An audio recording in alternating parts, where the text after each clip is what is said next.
Mika here. Please like, subscribe, and turn on notifications so you don't miss the next parts. The world has ended, yet life finds a way. Or perhaps something else entirely emerges from the ashes. Imagine being trapped, isolated inside a warehouse, while the world outside is consumed by an apocalypse. That's the reality for Jiang, Yom, but fate, or something far stranger, has other plans. He awakens to an unbelievable power, the ability to store anything in a parallel dimension. This newfound ability becomes his only weapon against the creatures wreaking havoc on the world. But Seoul is not safe. As he steps out, he'll find it's a shattered landscape where survival means confronting not only grotesque monsters, but also the hidden truths behind the devastation, all while desperately searching for his family. A drone surveys the scene. The facility workers are hard at work moving packages. The screen displays some of the recent accolades that the character has accomplished. A menacing monster lurks outside, but seemingly cannot get in. He's relieved to hear that. The screen displays we finished first place. The shipping speed is 60 km/h. A warning flashes, 2 minutes left until maintenance. Does that mean the logistics center has 2 minutes left? He can use the mana stone to supply energy to and maintain the facilities in the subspace. You currently have 1 mana stone, which can power the entire facility for 24 hours. Therefore, the PAX fulfillment center stored in your subspace runs on mana stones. Is that even possible? The energy supply to the facility has been cut off. If the energy supply is cut off, PAX Fresh and most other PAX products in PAX could face serious issues. PAX Fresh. The protagonist considers the importance of PAX Fresh, knowing in such a situation, food is the most fundamental element for survival. He's told the power has been cut off, but remembers that he can maintain the facility with mana stones. He obtains a mana stone from beings of another world. With the facility in jeopardy, he decides to use the mana stone to provide power to the facility. He wonders if he can still search for items. Before rummaging through boxes and finding blades, he notes that it's difficult to get close and swing these. I guess throwing them is the only option. He prepares to fight the monster, determined to buy some time for the repairs. He launches the blades with the resolve I can do this. Special forces for Youngjin. His attack seemingly misses, and the protagonist thinks to himself, damn it, what kind of muscles are those? Desperate, the protagonist wonders what to do. He spots heavy axes, and decides the only thing that might make a dent is the heavy axes. He checks the remaining stock of camping hand axe, and sees that there are 15. He wonders if he should have looked for something heavy like a wrecking ball instead. Yeah, if sharp objects won't work, maybe targeting joints with heavy objects would be a good idea. He investigates where the axes are located, noting when I first took it, there were 15. He finds the axes, but sees them duplicated on the ground, questioning why. Why is it duplicating? The system explains to him the items here are created by converting real objects into information. Therefore, they can be duplicated, and while they can be damaged or altered, they cannot be depleted. The protagonist muses this is an infinite stock logistics center. Now armed with this knowledge, he confidently states, I don't have to worry about inflicting terrible pain. I can just throw them freely, right? He says ship, automatically shipping the axe. The protagonist ships an axe toward the monster, yelling here you go. He throws another axe, hitting the monster's arm and drawing blood, thinking it works. The monster roars in pain, but continues to approach. He continues to launch axes, hitting its leg and causing the monster to stumble. He analyzes the situation, thinking it's definitely working, but it's hard to deal a fatal blow. More axes are shipped, let's keep going. He shouts as he launches another barrage, finally piercing the monster's head. Despite the monster's apparent defeat, he remains cautious. The monster collapses, and the protagonist sighs in relief. He sees the system notification you have defeated the Outbreak Orc. Outbreak Orc elimination reward, additional mana stone acquired. The protagonist checks his stats. He now has 2 mana stones. The system informs him that you can now maintain the facility in your subspace for 48 hours. He feels relieved he has bought time. For now, let's focus on what I need to do. He looks at the map of Seoul, thinking if I go to the main places first, it should be in this order. He plans his route, noting since I'm starting from Gunpo. He decides to use a bicycle as a means of transportation. He admires the electric bicycle, thinking, but right now, it's as good as a supercar. He pedals the bike, determined, thinking everyone, just hold on a little longer. He rides through the desolate landscape.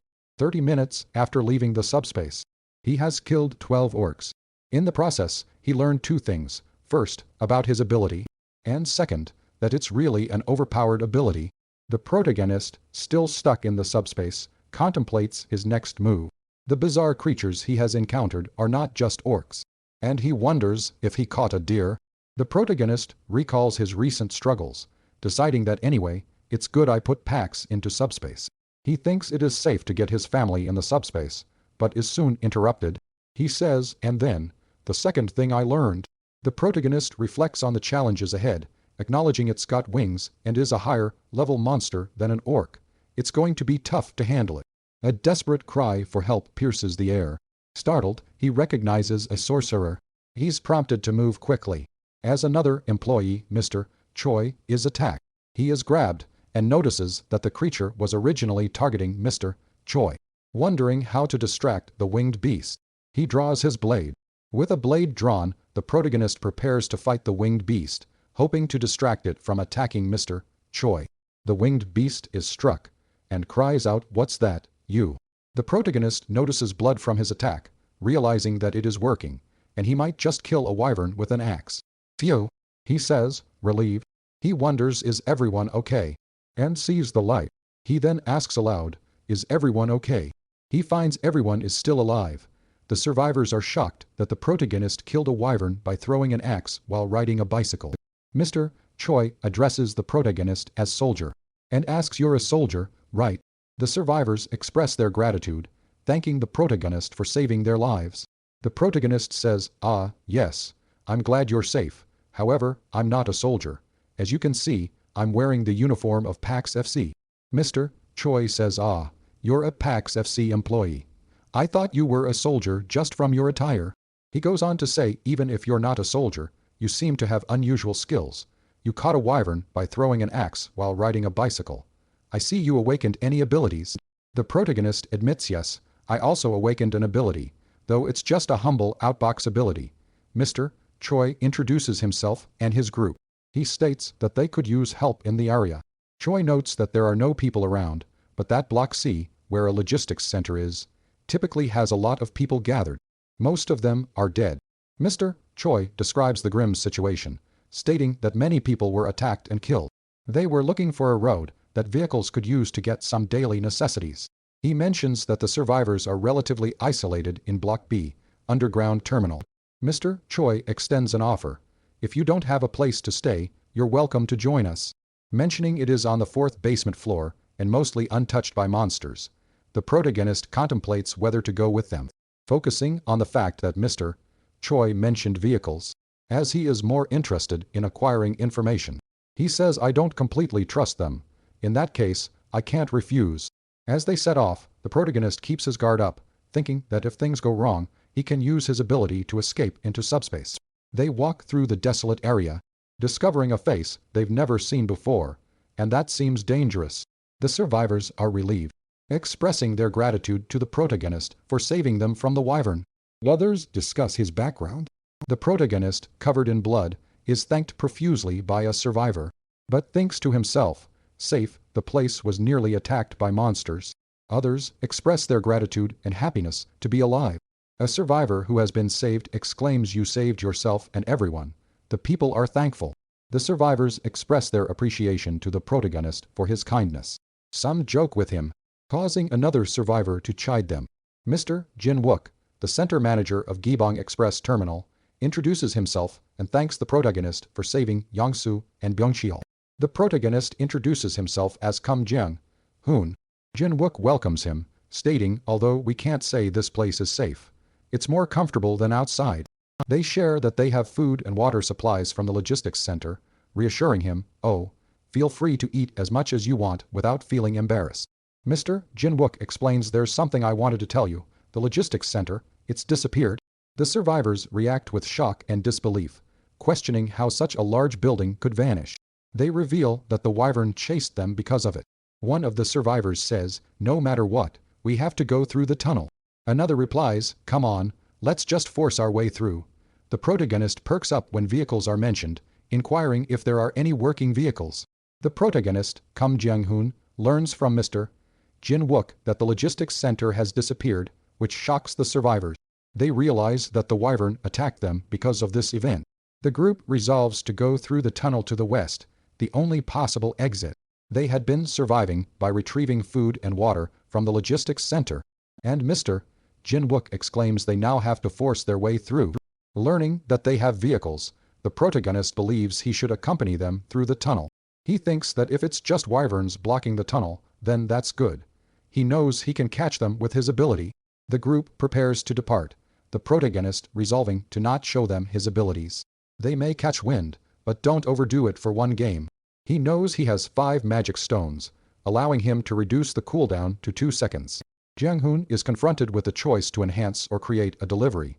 He sees automatic delivery, automatically delivers designated items. The time interval can be set arbitrarily, deciding that the other options are better, stating, but the rest are incredibly good. He is shocked at what he has to do to create one of these deliveries. For such an incredible ability, 10 magic stones are needed. Since he is facing a group of wyverns, he decides to use the magic stones to enhance something. After deciding he'll scout alone, Jang-hoon decides to secretly take the wyverns and enhance his abilities along the way. Mr. Jin-wook expresses his concern about him going alone, stating that it's dangerous to go alone. Another says you were being chased by a wyvern until just now. Jang-hoon thanks them for trusting him. Mr. Choi asks if it's the first time using his ability, and asks if he can see the message window. Jang-hoon responds that he hasn't seen it since awakening his abilities. Wook replies I'm worried, and Jang-hoon thinks that he needs to drive, but if he can't, then he can just walk. He finds something is happening. Jang-hoon is driving erratically because there are too many cars on the road, and it's difficult to see. There's a wyvern ahead. Should we keep going?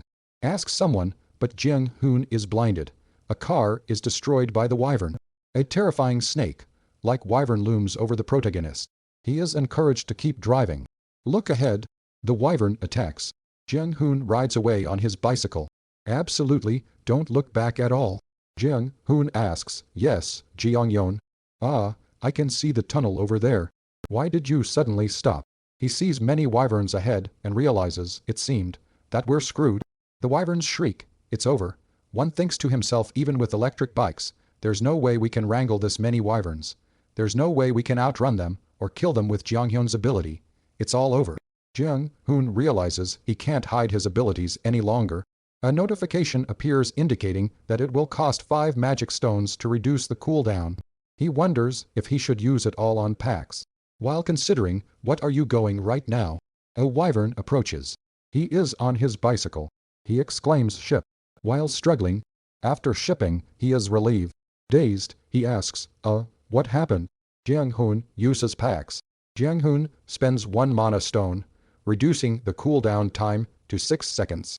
The system notes that to reduce it further, you need to level up the subspace. Leaving the survivors behind, Jang-hoon says to himself from now on, you need to stay right beside me. He says that's the only way I can protect you. Got it? The snake wyvern emerges, screeching loudly. Jang-hoon appears between the wyvern and the others. Another car is being attacked. He is struck, yelling no. The snake wyvern prepares to strike, as a man falls to the ground amidst the chaos. This is an unavoidable ability. He thinks to himself, understanding the weight of his power. Rising to his feet, he contemplates their dire situation. For Jeongyeon, these monsters aren't a problem. With a grim resolve, he thinks, I really just need the vehicle as a means of transportation. Jang-hoon realizes that while others may be jealous of his abilities, what matters most now is survival. Jeongyeon says, what should we do? While Wook observes Jang-hoon looking at mana stones. What is this blue stone? Asks Wook, seeing Jang-hoon enhance his abilities with it. Wook asks, is this your first time using a mana stone? He wonders to himself, so that's why you don't extract the stones from the orc's corpse.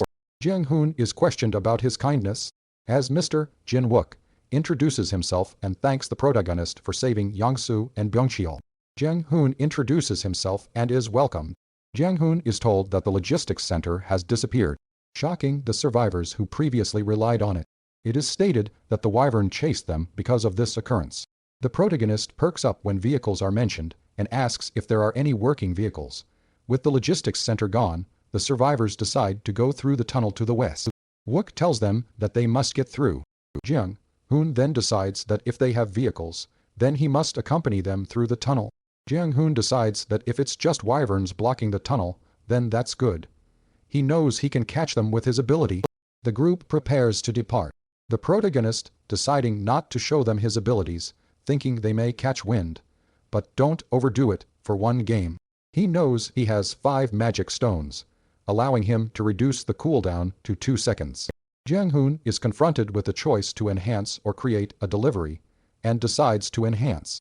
He is shocked at what he has to do to create one of these deliveries, noting for such an incredible ability, 10 magic stones are needed. Jiang Hoon decides he'll scout alone, taking the wyverns along the way and enhancing his abilities. Mr. Jin Wook says it's dangerous to go alone. Another member asks you were being chased by a wyvern until just now. Mr. Choi asks if it's the first time he's using his ability. Wook tells him I'm worried. He finds something is happening. Driving erratically, Jiang Hoon has trouble seeing. Should we keep going? Asks someone, but Jiang Hoon is blinded by the wyvern. The snake, like wyvern, looms over the protagonist. The wyvern attacks. As Jiang Hoon rides away on his bicycle, someone shouts absolutely, don't look back at all. He sees the tunnel ahead. Why did you suddenly stop? He sees many wyverns ahead and realizes, it seemed, that we're screwed. The others realize even with electric bikes, there's no way we can wrangle this many wyverns. Jiang Hoon realizes he can't hide his abilities any longer. Noticing that a notification appears that it will cost 5 magic stones to reduce the cooldown. As a wyvern approaches, he shouts ship. While struggling, dazed, he then uses packs. Jiang Hoon spends 1 mana stone, reducing the cooldown time to 6 seconds.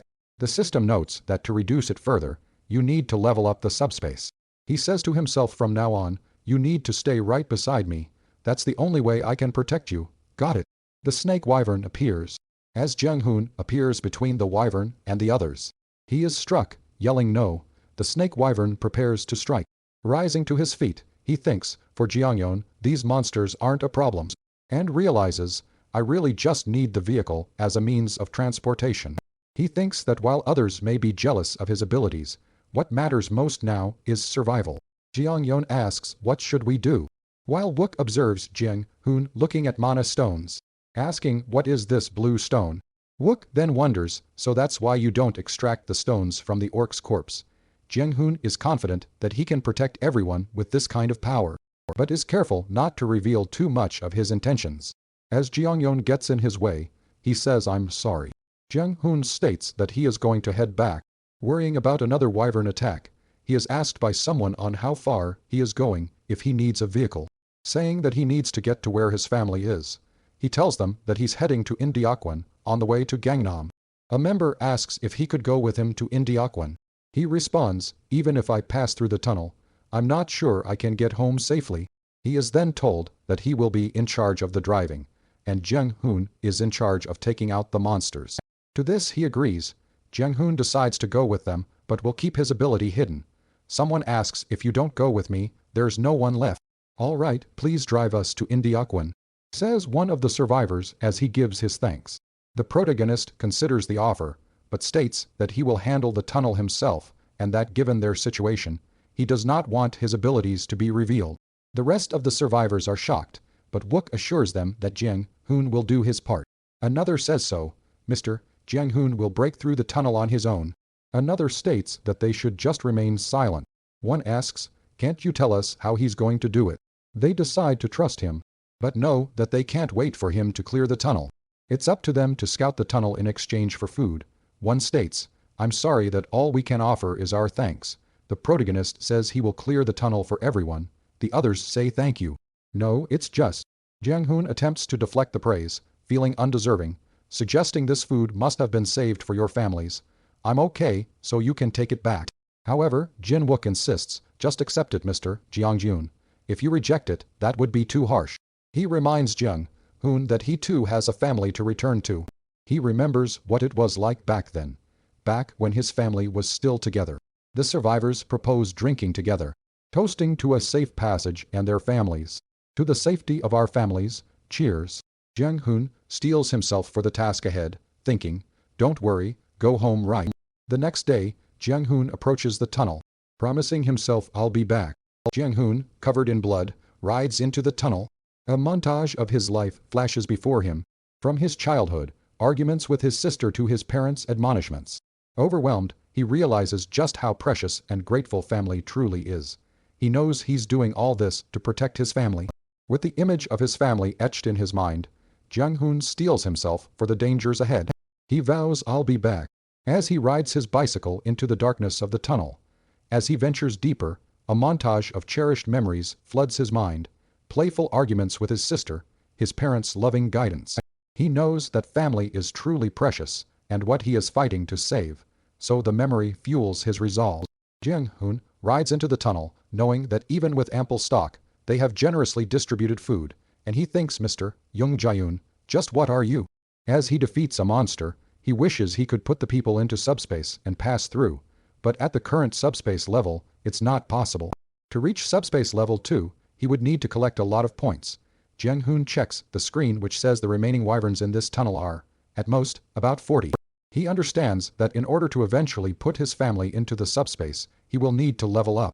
He continues to attack, and sees many wyverns in the darkness. He then sees something above. The survivors are cheering him on. The survivors are happy he's clearing the tunnel, with one wondering is Mr. Jung Jae-yoon really okay on his own? Another says if we try to help and end up making things worse. Let's just hold on and wait a little longer. Another shouts looks Mr. Jung Jae-yoon is coming back. Jiang-hoon rides back into the tunnel and thinks I'll need to defeat the remaining wyverns and secure the tunnel. He then sees 40 wyverns above him, thinking about how he can upgrade his powers to save people. The survivors begin cheering him on. The survivors are amazed at Jiang-hoon's abilities and are thankful. He must have taken out all the wyverns in the tunnel. Another member hopes that Jiang-hoon comes back safely. Youngjin then looks over the others and asks himself if the group will be safe. Thinking that it is time to head out, Youngjin thanks the leader for his support. The leader tells them that if they are in danger, then they can break open the cargo hole. Youngjin then says to himself that it is now time to leave the tunnel. Inside the truck, Youngjin ponders over what the wyvern was. He suspects it may have been the adult. Youngjin then hears a screech and realizes they are already being attacked. Inside the truck, Jiangjin ponders over what the wyvern was, suspecting it may have been the adult. Suddenly, a screech pierces the air, and he realizes they are already under attack. We have no choice, one of the survivors says, noting that there are corpses, overturned vehicles and bodies everywhere. Youngjin realizes the situation is worse than he thought. He thinks to himself, if my subspace had been leveled by 1, maybe. Mr. Jung Jae-yoon, the road seems to be blocked. Someone says, observing the barrier, we'll have to find another route. One man states over there, at the end of the bridge, there's something. Another says this barbed wire seems to have been put up by the military. It looks like they meant to block something. Youngjin realizes what they were trying to block. The driver tells him that he'll turn the car around. Yongsu asks is it possible for that vehicle to proceed on that sidewalk over there by the road. Answering him, he says that it's narrow, but they should be able to get through. With a smile, Youngjin says, I just thought of a good way to get through here. No need to turn back. Let's go that way. Jiang-hoon has an idea. He believes there's a way to proceed, stating, it just occurred to me that probably here is a good choice. There's no need to face any other routes. Let's go there. He says, it was something I was considering, wondering when would it be to use, but it turns out to be in situations like this. He is able to unlock auto ship. He notes that enhancement is having stones. The probability is something I have to handle. It's hope. Jiang-hoon states good. If you've already found a map, you can come here. He believes it's playtime as he begins to attack the monsters. Jiang-hoon tests out his new auto ship ability, shipping a refrigerator at the monsters. The sheer weight of the refrigerator crushes the monsters. He realizes this couldn't be more convenient. There's no need to keep watching. Armed with this new skill, he declares Pax, keep holding on. All right. He thinks before shipping refrigerators to defeat the monsters. A zombie looks up to see a refrigerator fall on it.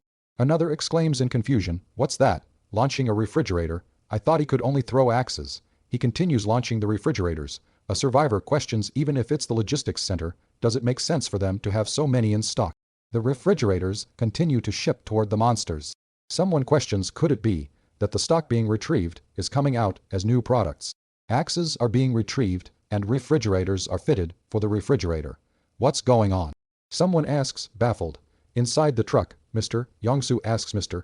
Jiangyon, would you like something to eat? Someone asks, perhaps, is the stock infinite? Inside the car, a survivor asks, oh, didn't you know? I thought you were collecting the axes to reload them, but it seems you're actually retrieving them and then fitting them again. Another adds, a survivor then states, oh, that's not it. If I didn't retrieve them back, it would just be scattered on the road and could damage your tires, so I retrieved them back. I see how you could misunderstand. The man states, well then, is it true that it's infinite? He replies yes. He exclaims, oh my. Another member offers the protagonist food, inquiring, so what do you want to eat? By the way, I'm ashamed, says a survivor, embarrassed that he doesn't know the protagonist's abilities. However, the survivors wanted to share food with him. He's told, thank you for trusting me. I am grateful. And someone responds, thank you to Mr. Jiang-yeon, cleaning up the monsters. I think I'll be able to get home soon. A survivor notes that it is an hour away from his house. Another adds, then you'll be able to see your family soon. You can't show up like this to your family, right? Someone says, motioning towards Jiang-yeon's bloody appearance. I think it will take some time for the road to get sorted out. At least, let's get some new clothes for the time being, he thinks. He asks, do you have a preferred style? He thinks, haha, you're even helping me out with clothing. Mr. Jin-wook comments on Jiang-yeon's new clothes and asks if he prefers suits. They see most of the drugs being collected, stating that they should leave right away and that their efforts are durable to this extent. As they move, Jiang-hoon steps on the ground, destroying a zombie. The truck continues driving through the zombie-infested areas. He is told to hold on tight, Mr. Jiang-hoon. It'll only take 20 minutes. Jiang-hoon is asked if he needs a bit of rest. As he looks back at the zombies, we have arrived, is stated. The protagonist and survivors arrive at the apartment complex where Mr. Yongsu believes his family resides, but the area is dilapidated. Yongsu rushes toward the building, determined to see his family despite the risks. However, when he's faced with the prospect of finding his loved ones as corpses, he hesitates, unable to bring himself to press the security code to open the door. Jiang-hoon, understanding his hesitation, offers to press the button instead, thinking to himself that if it were him, he'd rather have someone else open the door for him. Yongsu agrees, and with a heavy heart, Jiang-hoon presses the button. With the apartment complex in sight, Mr. Yongsu is faced with the prospect of pressing the security code to open the door to his family's apartment. The protagonist, seeing his hesitation, offers to do it for him. Through the doorway, a woman's voice calls out honey, and a little girl exclaims dad. Overcome with emotion, Yongsu's wife asks, really? Is it really you? The reunion is tearful and joyous as Yongsu embraces his family. Yongsu's wife, through tears, asks, how did you know to open the door? She explains that she heard a noise and looked through the peephole. Overwhelmed with joy, she states, I'm so glad you're safe. Really glad? The little girl shouts, Dad, I hate you. Yongsu then acknowledges Jiang-hoon, introducing him to his family and saying, this is the benefactor who helped me get here safely. The woman and child bow respectfully, thanking him profusely. As Jiang-hoon stands there, Yongsu's daughter runs up to him, saying, ah, this person, he's that famous. Mr. Kim asks Jiang-hoon if he will sleep here. Jiang-hoon says, I can't sleep here. I can't take it anymore. Jiang-hoon finds himself reflecting on the recent events, pondering, why aren't you crying? He recalls that partings do not always bring sadness, but rather all kinds of emotions that remind him of the time they spent together. He reflects on the affection, gratitude, regret, and longing he feels, understanding that there's no need for a farewell to only be sad. He is grateful for the true essence of love he has experienced. That consists of a heart that cares, without expecting anything in return. Even though it is difficult to understand, he hopes Jiang-yeon will realize, as time passes and he grows up, that giving and receiving love is never easy. Jiang-hoon then remembers a past interaction with his sister, as they were younger. His sister lightly hit him with a pillow, but he claims that it hurts, and calls her scary. His sister then tells him not to hit her, but he claims that it hurts when she does. She responds, saying that she grabbed a pillow to hit him softly, calling him a crybaby. Jiang-hoon then shouts, I hate being a kid, followed by stating, I'm going to title part everything. Jiang-hoon recalls that he and his sister, despite the bickering, seemed to get along well. Over a meal, his mother asks his sister Jaeyeon to stop playing with her phone and come eat. She asks if she has a crush, as she's been on her phone a lot lately. Jaehyun responds, "Mom, I'm in middle school, and friends text each other a lot these days." Jaehyun is then elbowed by a sibling. The family sits around a dinner table, discussing a young girl going to middle school. They tell her that the school has a boxing sports club. One of the members even chose her school because of it. Jung-hoon is shown to be wearing a middle school uniform, with the caption "Middle School." A banner reading "Congratulations on your admission to the Young Korean Middle School" is shown. "It's finally here," is stated in the screen. He is wearing a new school uniform, but still, it's just school uniform. He thinks. Violence erupts. As the protagonist engages in a brutal fight, we see a man punching another with his fist. A character in a tracksuit is shown. We then see a new character, who then states, "This won't do. From now on, you should join the morning exercise too." Another character is then shown, bewildered. The protagonist is shown in middle school. As we see a banner reading "Congratulations on your admission to the Young Korean Middle School." He reflects, but still, it's just school uniform. Then violence erupts, as the protagonist engages in a brutal fight. Afterwards, a new character arrives and says, "This won't do. From now on, you should join the morning exercise too." Through the doorway, a woman's voice calls out, "Honey," and a little girl exclaims, "Dad." Overcome with emotion, Young-soo's wife asks, "Really? Is it really you?" The reunion is tearful and joyous as Young-soo embraces his family. Young-soo's wife, through tears, asks, "How did you know to open the door?" She explains that she heard a noise and looked through the peephole. Overwhelmed with joy, she states, "I'm so glad you're safe. Really glad." The little girl shouts, "Dad, I hate you." Young-soo then acknowledges Jung-hoon, introducing him to his family and saying, "This is the benefactor who helped me get here safely." The woman and child bow respectfully, thanking him profusely. As Jung-hoon stands there, Young-soo's daughter runs up to him, saying, "Ah, this person, he's that famous." Mr. Kim asks Jung-hoon if he will sleep here. Jung-hoon says, "I can't sleep here. I can't take it anymore." Jung-hoon finds himself reflecting on the recent events, pondering, "Why aren't you crying?" He recalls that partings do not always bring sadness, but rather all kinds of emotions that remind him of the time they spent together. He reflects on the affection, gratitude, regret, and longing he feels, understanding that there's no need for a farewell to only be sad. He is grateful for the true essence of love he has experienced. That consists of a heart that cares, without expecting anything in return. Even though it is difficult to understand, he hopes Jeongyeon will realize, as time passes and he grows up, that giving and receiving love is never easy. Jung-hoon then remembers a past interaction with his sister, as they were younger. His sister lightly hit him with a pillow, but he claims that it hurts, and calls her scary. His sister then tells him not to hit her, but he claims that it hurts when she does. She responds, saying that she grabbed a pillow to hit him softly, calling him a crybaby. Jung-hoon then shouts, "I hate being a kid," followed by stating, "I'm going to title part everything." Jung-hoon recalls that he and his sister, despite the bickering, seemed to get along well. Over a meal, his mother asks his sister Jaehyun to stop playing with her phone and come eat. She asks if she has a crush, as she's been on her phone a lot lately. Jaehyun responds, "Mom, I'm in middle school, and friends text each other a lot these days." Jaehyun is then elbowed by a sibling. The family sits around a dinner table, discussing a young girl going to middle school. They tell her that the school has a boxing sports club. One of the members even chose her school because of it. Jung-hoon is shown to be wearing a middle school uniform, with the caption, "Middle School." A banner reading "Congratulations on your admission to the Young Korean Middle School" is shown. "It's finally here," is stated in the screen. He is wearing a new school uniform, but still, it's just school uniform. He thinks. Violence erupts.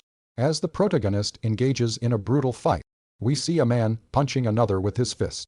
A character in a tracksuit is shown. We then see a new character, who then states, "This won't do.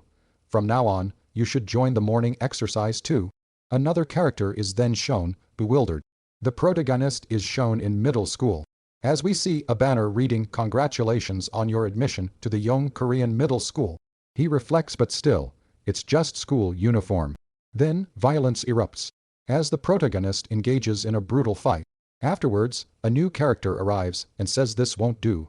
From now on, you should join the morning exercise too." With Young-soo's permission, Jung-hoon steels himself and presses the apartment's security code. A voice calls out, hope lacing the tone. Young-soo's wife asks, really? Is it really you? The moment is heart-wrenching, the family reunited in a tearful embrace. The wife is overwhelmed with joy as the little girl exclaims, Dad, I hate you. Young-soo introduces Jung-hoon, this is the benefactor who helped me get here safely. Overcome with gratitude, Young-soo's daughter recognizes Jung-hoon. Kim offers Jung-hoon a place to sleep, but Jung-hoon states, I can't sleep here. I can't take it anymore. Jung-hoon contemplates his emotions, understanding there's more than just sadness in a farewell. It's the memories, love, and longing that truly matter. He is grateful for a heart that cares, without expecting anything in return. Even though it is difficult to understand, he hopes Jeong-yeon will realize, as time passes and he grows up, that giving and receiving love is never easy. A flashback shows Jung-hoon's sister playfully hitting him with a pillow. Despite their bickering, Jung-hoon and his sister Jaein seem to get along well. Over a family meal, their mother tells Jaein to put her phone away, asking if she has a crush. Mom, I'm in middle school, and friends text each other a lot these days, Jaein responds. At the family dinner, the conversation revolves around Jaein starting middle school, with talk of the school's boxing club. It's finally here, is stated, and we see Jung-hoon wearing his middle school uniform. But still, it's just school uniform. He thinks, however, school life takes a turn as violence erupts. A new character arrives on the scene, stating, this won't do. From now on, you should join the morning exercise too. Jung-hoon is shown to be wearing a middle school uniform. As a banner reads, congratulations on your admission to the Young Korean Middle School. He thinks, but still, it's just school uniform. Suddenly, violence erupts, as the protagonist engages in a brutal fight. A new character then states, this won't do. From now on, you should join the morning exercise too. Another character is shown, bewildered. Jung-hoon, now in middle school, attends Young Korean Middle School. But still, it's just school uniform. He thinks, his school life quickly takes a turn for the violent. A new character suddenly interjects, stating, this won't do. From now on, you should join the morning exercise too. Another character is shown, bewildered. A classmate bullies Jung-hoon after school. Jung-hoon has scratches and marks all over his face, before another classmate offers him a handkerchief to clean himself with. He walks home in a bad mood. The classmate who lent the handkerchief walks with Jung-hoon. Jung-hoon asks his new acquaintance why he is hanging around with someone like him. The classmate explains that he has a morbid curiosity. Jung-hoon, confused, asks what morbid curiosity is.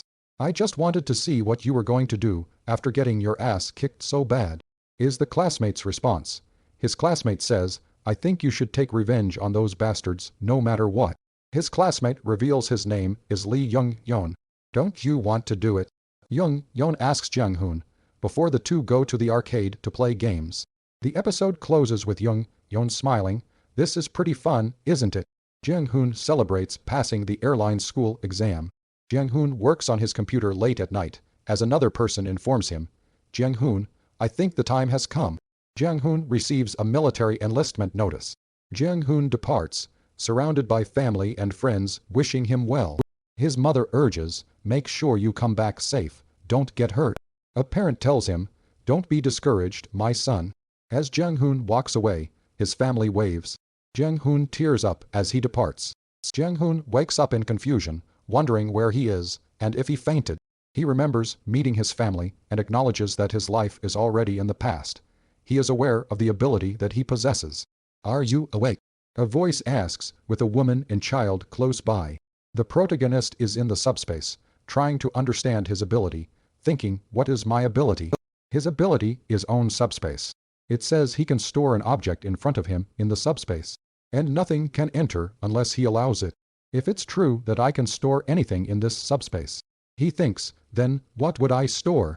Before deciding to store the earth, he says store it. He fails to store earth, stating damn.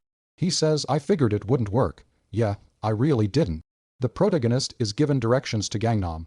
Before deciding if we take this main road, it'll be better. The survivors are glad to see Young-soo reunited with his family, but Young-yeon is worried about the safety of the others. Mr. Kim acknowledges Young-yeon's help, and the survivors express their gratitude. Young-yeon reflects on the emotions he is experiencing. Thinking, a heart that cares, without expecting anything in return. Jang-hoon thinks about his past, recalling his sister calling him a crybaby, and a flashback to the dinner table occurs. It is announced that the sister will go to middle school. Then, we see Jang-hoon attending middle school, with violence ensuing and the protagonist getting beat up. Someone then offers Yoon morning exercise, causing the protagonist to reflect on his middle school life. Yoon befriends a classmate, Lee Yoon. As they play at the arcade, Jang-hoon celebrates his acceptance into airline school. He receives his military enlistment notice, with his family telling him to be safe. Jang-hoon wakes up in a mysterious location, recalling meeting his family. A woman and child look on. He contemplates what his ability is, learning it is called own subspace, which allows him to store objects. He attempts to store the earth, failing to do so. He is given directions to Gangnam, planning his route. The group discovers military barricades equipped with spike strips. One survivor wonders if the military is still around, but another doesn't think so, noting that the vehicles and weapons are military, but the people aren't. The survivors think they are being watched. What do we do? One asks before opening a small portal under the steering wheel. If those who were watching intended to kill them, they would have shot already. The protagonist thinks as he notes that there are 3 of them.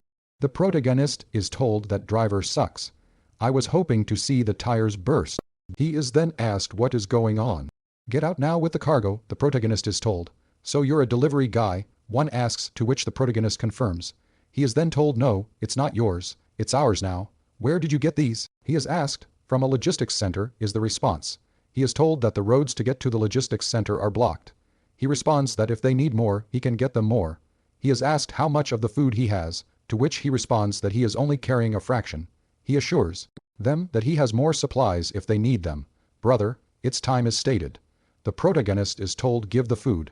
It's time for work. All right, get this truck moving. I'll take him. Youngjin is punched and collapses to his knees. Sir, this is Seokjun. A man says, all right, bring him in. Seokjun asks this the guy. He says he's brought food and supplies loaded on a truck, gathered from the Guro Logistics Center. Let me take a look at the supplies. He is then stabbed. All right, I've heard a bit from the guys. You brought food and supplies loaded on the truck, didn't you? A soldier's corpse is shown, with Jang-hoon stating, I wondered where you were touching someone else's women, and had their head. Where do you think your head was? A man asks. Youngjin wonders where he is, asking what's going on. He realizes he is at the Command Corporation Communications headquarters.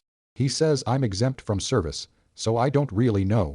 A man prepares for a task, as someone asks to confirm his name. He wonders what's going on. And someone says just wait, it's almost time, and the guy will be here soon. There is shooting. A man says it's already here. He asks what is that, before realizing it is a wyvern. He confirms yeah, it's massive, isn't it? That thing's no joke. He reflects that he almost died to it. He sees a soldier who died. The man decides to recruit people to fight monsters, and decides to take over. There's plenty of weapons and everything here, but they're out of food. He asks someone to go to the logistics center and get some food. He invites the protagonist to join them, stating that it will be great for you. He continues, saying, we can protect you from monsters, like that one. He is pondering what to put in the packs. The man is asked if he wants to die. Realizing he is in danger, the protagonist stores the Joint Command Communications headquarters in the subspace. Hey guys, Mika here. Please like, subscribe, and turn on notifications so you don't miss the next parts. The chapter opens with a fiery explosion and a warning to read the series on the official website. Then the scene shifts abruptly to the aftermath of the explosion, showcasing the devastation it wrought. Amidst the wreckage, a survivor emerges, Kim Sol, who is disoriented and questions how he managed to survive the blast. He struggles to his feet, remarking that he usually doesn't lie down this quickly. He notices something on the ground, a name tag belonging to the director, whom he believes must have died in the explosion. Suddenly, Kim Sol senses danger and is ambushed by the assailant. He is thrown around and brutally beaten. The assailant's appearance is finally shown, who exclaims that she'll kill him. Kim Sol realizes the assailant is his older sister, Kim Sol-won, whom he is confused to see. A flashback ensues. Kim Sol-won is seen studying diligently and seemingly obsessed with her studies.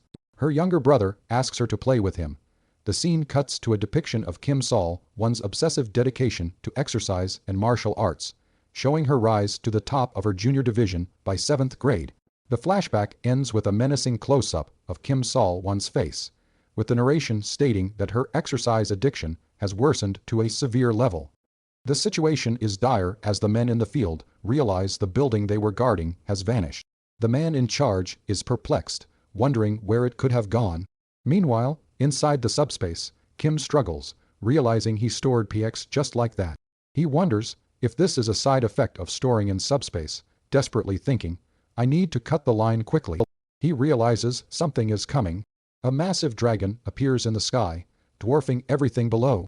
The men on the ground scream and run in terror as the dragon descends. Take down the camellias first, the man shouts, urging his men to target them before they can combine. He grits his teeth, thinking that if it's only his ability, he might still be able to manage. He curses as the dragon looms closer, enraged, calling them dog traitors. The dragon's menacing eyes lock onto them. The monstrous dragon looms, its eye, a terrifying beacon of power. A soldier, barely visible against the dragon's might, stands defiant. Back in subspace, a message flashes. An external entity is attempting to enter. Do you grant permission for him forcing his entry? The response is immediate. I'll allow it. Supported by another, Kim feels dizzy, barely managing to sneak in during the chaos. He acknowledges he needs to account for the aftereffects of storing things, realizing that if I store something in a critical moment, it could be dangerous. The scale of the dragon is shocking, a truly dangerous sight. A soldier watches the dragon, petrified. Outside, the soldier who commanded the others earlier is enraged. He confronts the dragon head on, yelling, "Eat, you lizard bastard." He declares that he's leveled up too, but his forces aren't as potent as before. He charges forward with a fist raised, making it clear, I'm not like those cowardly ones running away. Back in subspace, Mr. Jiang Yon is brought to a bed to rest. His condition is poor, appearing tortured, but the priority is to let him recover. The remaining men are still in the field, and they realize a new building has appeared. It doesn't look like there are any survivors sleeping. Someone asks if they are those gangsters from earlier. It appears Jiang Yon was in bad shape due to starvation. The men realize that he could have malnutrition, and that they should help him eat something when he wakes up. The men notice that a new building seems to have appeared. The new building stands tall, with South Korean flags flapping in front. Kim acknowledges that he did bring in a military base, but did not expect it to be this big. Kim was blindfolded when he was taken, so he never saw the exterior. Kim tells someone to watch over the person, while he checks something out. The man tells Kim to feel free to go. Kim plans to use the military base. Kim thinks to himself that the possibilities for using the base are endless. He can access guns, ammo, explosives, gas masks, and even military vehicles. He thinks that it's the perfect place to survive in an apocalyptic world. Kim acknowledges it will be a hassle to use, and that this is not a logistics center. If we need something, we'll have to fetch it ourselves. Kim reflects on how he had no idea how big this place was while he was blindfolded. Kim acknowledges that the military base is even bigger than PX. He recognizes that even with the weapons and ammo, they need people with combat experience to use them. Someone declares that they will help Mr. Jiang Yon too before going to grab some ammo. Kim wonders when they can get the guns from the armory and the ammo from the magazine. He believes that it's important that the military supplies aren't infinite, like in the logistics center. He thinks that they'll have to be cautious about using the weapons, because there's a lot of manual effort involved. He learns that the subspace is programmed with the logistics system form by that AIPX. He is informed that Sector 2, which was just added, is being treated as a sort of warehouse and sorted accordingly. He is told that the classification system is being applied. After the process is complete, he can use the items from Sector 2, just like the ones in Sector 1. Kim learns that the rifles and ammo can be duplicated and shipped out, just like the logistics center's goods. He asks, however, as I mentioned, the process is still ongoing, so they cannot be used at the moment. He confirms that is correct, and is told the progress is at 81%. Kim asks how long will it take. It's difficult to provide an exact estimate as the time varies, depending on the items, so he is told if he has any specific requests, he can assign product codes for them first. Kim requests rifles, ammo, grenades, vehicles, and fuel. He is told that they'll prioritize assigning product codes to the items he mentioned within 10 minutes. Kim asks if he can block others from ordering these items, but he is told that they can't. They will, however, restrict the ordering permissions for these items. He acknowledges that it's not that he doesn't trust Yong, Su and his family, but the soldier he's not sure about yet. Kim thinks that now that they have weapons and vehicles ready, he hopes the situation outside is fine. The dragon looms large, and someone acknowledges that the situation will resolve itself, but that doesn't seem likely. He knows that there's too many to shake off, and that they can't lose a big one, so the only option is to confront it head on. One of the men remarks, "Wow, it's been ages since I graduated from reserve forces, and here I am shooting again." He acknowledges that he packed plenty of magazines in the box, and that each one holds 10 0 rounds. He goes on to say, if the gun jams, just toss it and grab a new one. He complains that the magazines aren't pre-attached to the guns, but acknowledges that's not how they registered in the system. He asks the main character if he knows how to shoot, and the main character is offended. He declares, seeing is faster than explaining. The man then begins shooting the dragon. A soldier is concerned that despite his best efforts, he still cannot see who is riding the dragons. One of the men replies that they should do it like this. The men think that the guy might be waiting for us to come out from the outside. As such, they plan to send out a remote, controlled AI as bait first. The marksman proposes a risky plan. If there's no reaction, we can move one step further. But if it shows, well, don't blow yourself up like a kamikaze and run away. It's bait. Another man confirms that they'll get it done without dangerous methods. The marksman asks if a remote, controlled AI can work as bait, so he proposes an idea. A remote, controlled car speeds towards a dangerous location. A small remote, controlled plane flies in the sky. The remote, controlled vehicles drive into the portal. The vehicles suddenly crash against a monster that emerges from the portal. One of the men thinks to himself that it was really hiding. The man seems to be in shock after seeing the monster. Suddenly, someone opens fire on the monster. An enraged dragon roars back as it is attacked, but it's not effective. The man seems confused, as he wonders how the dragon is still standing after the attack. The man wonders if the dragon's hide is thick enough to withstand the bullets. Kim realizes something is blocking their attacks. He recalls that someone mentioned something like this before. The dragon's eye seems to be emanating a field of protection. The dragon continues roaring in rage. A character is surprised that the bombs are also not effective. Someone declares that they'll figure out who wins, that it is your defense stronger, or is our attack more powerful. The character declares that they are limitless here. The man throws the bombs forward, and they explode. The bombs explode, but the dragon remains standing. The man wonders how it is still alive after that, musing, "I never thought I'd see bombs that hurt less." He acknowledges that this monster is really something. The surviving soldiers reel from the dragon's seemingly impervious defense.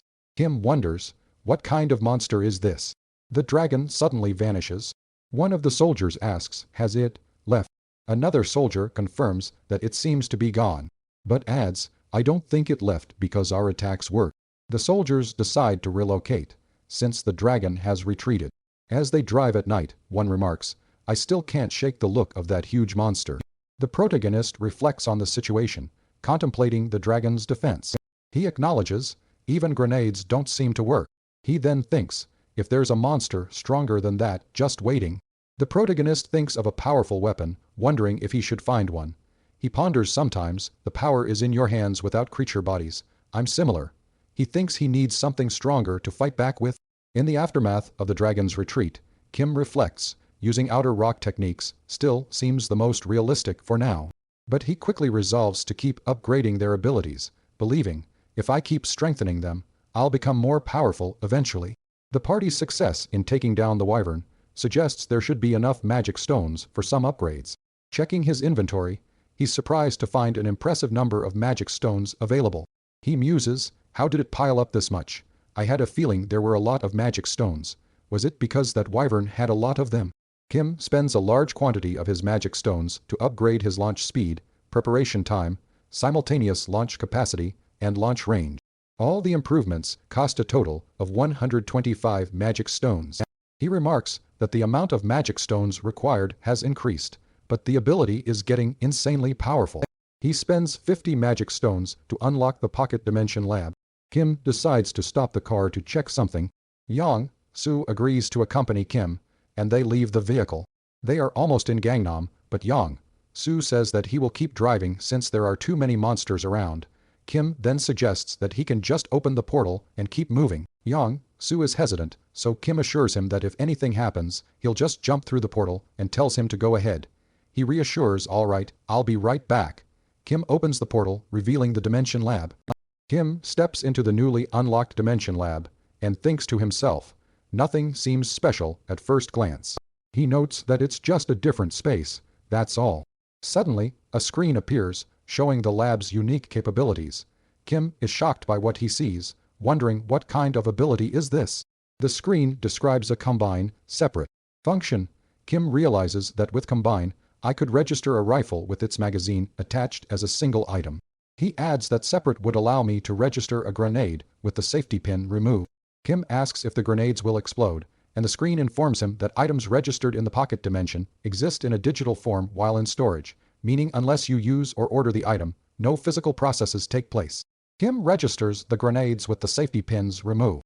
He thinks I might not be able to come up with something that can take down a huge monster, and decides that it's better than nothing. Kim then decides to register a rifle with an attached magazine while he is at it.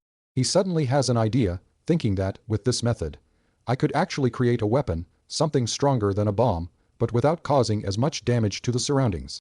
Meanwhile, back in the car, Yang, Soo is shocked at what he's seeing, wondering what the hell is this? How did the cars become like this, like a wall? He asks Kim, what on earth happened? Kim responds, have you been waiting for a long time? The man replies that there haven't been any monsters since Kim left. However, he says there's a problem. The screen reveals that somebody's stacked cars and completely blocked the road. Yang, Soo recognizes that he can't back up easily. Kim says it looks like they need to turn around. But then he realizes that won't be necessary, because actually, I just came back from getting a new weapon. The cars erupt in fiery explosions. Back in the truck, Jiyoung, Yeon looks on. Yang, Soo asks Kim what he created. The scene shifts, showing what seems to be a collapsed wall. Suddenly, the military truck bursts through the wall of cars. The soldiers left behind in the cars wonder what's happening. Kim then drives past the soldiers, thinking that they have now become obstacles. Kim Joo, Yeon, one of the Kim sisters. As children, she would tell the others to be quiet and study. Her siblings worried that something was wrong because she was studying so hard. The Kim sister said that she just found my dream. She was holding a book called The Apple Tree Story, and said that even if the world were to end tomorrow, today, I will still treat the sick. Her grades improved rapidly, and she got into nursing school. The Kim sister is revealed to be shocked, with tears in her eyes. Kim looks up to see Mr. Lee, who appears to be safe. Lee Yang, Soo introduces himself, and Jiyoung, Yeon's older sister Kim Joo. Yeon thanks them for helping her brother. She offers Lee a chocolate bar she has in her pocket, but he says that he is full, and that there is a patient. Joo, Yeon demands that they treat him immediately. Lee informs her that Jiyoung, Yeon is not here, and that he's in a space I can only access with my ability. Joo, Yeon is shocked and asks if Lee is awakened. He confirms that he needs to open a code to enter the subspace, and that it would be strange if others saw it. Lee states that moving secretly there is impossible. Kim replies, in that case, it might be easier inside the hospital. They enter the hospital. Lee leads the group to the staff room. Kim wonders, what is this? Are all these surroundings part of your ability? Lee tells her he will explain in more detail later, but for now, to follow this way. They arrive at a location where Jiyoung, Yeon lies on a bed, and Joo, Yeon rushes over. Lee tells her he rescued him on our way here, and that he seems to have sustained some torture. He also notes that his condition wasn't good from the start. Kim declares this person, he can't survive. Lee asks if it's that bad, and Kim says normally, yes, but Joo, Yeon declares that normally, Jiyoung, Yeon wouldn't survive, but she says, but. She reveals that she has also awakened as a healer. She declares he won't die. She begins healing, but notes, complete recovery is hard, but for now she says that it's just basic first aid. She also mentions that the malnutrition is severe, but that with proper meals he'll recover his health quickly. Kim calls her sister and says you're really treating patients, even if the world is ending. He jokes that it's bringing old memories of a sister. She replies, even if the world ends tomorrow, I will still treat the sick today. Kim says that she should have dressed up properly like someone did when she was younger. Lee tells Kim to explain what's going on. Lee tells Kim that that's a good story, but it's a bit long though. He adds, we've got bread my wife made. Why don't you take some? Kim shows his subspace, noting that it is level 1. Kim then tells the story of how he was trapped in the factory, and how PX saved him. He acknowledges that there's a lot missing, but that's not entirely wrong. Kim says, anyway, nice to meet you and I love you. Lee says he's glad they liked the bread. Kim then tells Jeong, Yeon's older sister, that he set up the staff lounge on the first floor. He encourages the group to use the beds to rest comfortably. Kim then says he has bread in the oven, so he'll be off. Kim says that they can feel free to take it. Kim asks how they ended up staying there. Lee complains that he wasn't listening to his story at all, and says he's too tired to explain it again. Lee states, long story short, I'm going to fit his family into this space. Kim says he brought his older sister, so he's going to head to Yuljiro. He says, Jeongyeon, I'm sorry, but I'm staying here. Kim Ju, Yeon is surprised by the number of patients in the hospital, noting that there are more than 1,000 people gathered in this hospital. Though other nurses can take care of the patients, she says that this is not the problem. The scene shows the destroyed and broken walls of the hospital exterior. Kim notes that there were 2 people who recently entered the hospital. She explains that they were the ones who broke the wall by driving through with military vehicles. She knows that one of them helped her brother, Kim Jeong, Yeon. She says that she will take advantage of that information. The man she is talking to asks if they are awakened and says that they should greet them warmly for now, but is then interrupted by a very muscular man. The muscular man declares, that's unlikely. The man continues, for now, greet them warmly, you know.